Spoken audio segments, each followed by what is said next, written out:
Les dernières nouvelles à propos de Nathan Moore, membre emblématique du boys band The Part, remontent à un peu plus de 2 ans.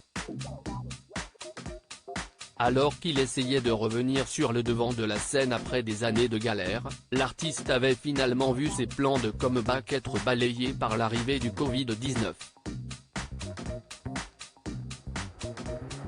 Il était alors à la recherche d'un travail et faisait un appel à l'aide alarmant.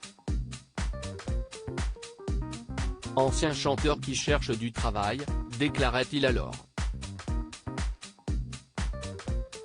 Mais Nathan Moore, qui célèbre en ce mardi 10 janvier 2023 ses 58 ans, semble en avoir trouvé. Un nouveau job qui s'éloigne radicalement de son domaine de prédilection, des grandes scènes et des interminables séances studio, puisque l'ex-chanteur est désormais ouvrier.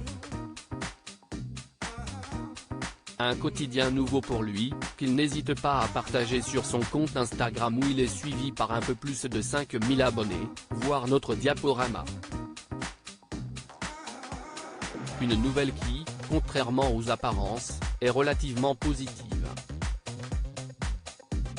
Après être totalement retombé dans l'anonymat, le chanteur a connu une véritable descente aux enfers après la gloire des années 1990.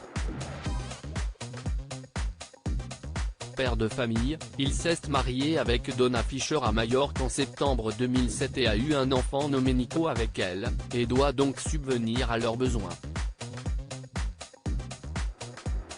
Une réalité que le chanteur a fini par embrasser puisqu'il déclarait il y a 3 ans à nos confrères de Téléstar que quand le phénomène a perdu de son ampleur, ça a été dur. On a eu des difficultés financières. À un moment, j'ai même perdu ma maison.